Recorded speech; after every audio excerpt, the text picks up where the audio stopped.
வணக்கம். கரூர்ல 41 பேர் இறந்த வழக்க சிபிஐ விசாரிக்கணும்னு உச்சநீதிமன்றம் தீர்ப்பு சொல்லியிருக்குங்க. உச்சநீதிமன்றத்தோட முன்னாள் தலைமை நீதிபதி ஜஸ்டிஸ் RM லோதா அவர்கள் சிபிஐ பத்தி சொல்லும்போது என்ன சொன்னார்னா, சிபிஐ ஒரு கேஜ்டு பேரட், அதாவது கூண்டு கிளி அப்படின்னு சொன்னார். அதை சொல்லிட்டு அடுத்து என்ன சொன்னார்னா, CBI speaks the language of its masters அப்படின்னார். அதாவது சிபிஐ அவங்க மாஸ்டரோட மொழியை தான் சிபிஐ பேசும் அப்படின்னு சொன்னாருங்க. இப்ப அந்த உச்சநீதிமன்ற முன்னாள் தலைமை நீதிபதி சொன்னபடி பார்த்தா இப்ப சிபிஐயோட மாஸ்டர் யாரு? நரேந்திர மோடி அவர்கள் தான். அப்ப பாஜகவோட மொழியை தான் அது சிபிஐ பேசும் அப்படிங்கறது அந்த கூற்றுல இருந்து நமக்கு புரியுது. விக்கிரவாண்டி மாநாட்டுல விஜய் ஒன்னு சொன்னாரு. அதாவது பாசிசமா பாயாசமா அப்படின்னு ஒரு பஞ்ச் டயலாக் பேசினாரு.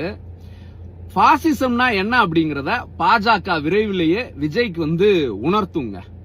அதாவது விஜயகாந்த் அவர்கள் 2005 கட்சி ஆரம்பிச்சப்ப தனிச்சுதான் நிப்பேன் அப்படின்னு சொல்லி 2006 சட்டமன்ற தேர்தல், 2009 நாடாளுமன்ற தேர்தல் எல்லாம் தனிச்சு போட்டிட்டு 2011 தான் அம்மையார் ஜெயலலிதாவோட கூட்டணிக்கு போனார். ஆனா விஜய் கட்சி ஆரம்பிச்சு தேர்தலையே சந்திக்காம அதுக்கு முன்னாடியே பாஜகவோட கூட்டணி வலையில சிக்கிட்டாருங்க. சரிங்களா? இன்னொரு விஷயம் என்னன்னா, சூப்பர் ஸ்டார் ரஜினிகாந்த் அவர்கள் ஒரு முறை பத்திரிகையாளர் சந்திப்புல சொன்னார், இந்த மாதிரி பாஜக திருவள்ளுவருக்கு காவி சாயம் பூச ட்ரை பண்ணுது, எனக்கும் காவி சாயம் பூச ட்ரை பண்ணுது, திருவள்ளுவரும் சிக்க மாட்டாரு, நானும் சிக்க மாட்டேன் அப்படின்னு சொன்னாரு. ஆனா இன்னைக்கு விஜய் அந்த இதுல சிக்கிட்டார். இதுல இருந்து என்ன தெரியுதுன்னா, விஜயகாந்த் அவர்களுக்கும் ரஜினிகாந்த் அவர்களுக்கும் இருக்கிற அரசியல் புரிதல் விஜய்க்கு இல்லங்கிறத கரூர் சம்பவம் உணர்த்திருச்சுங்க.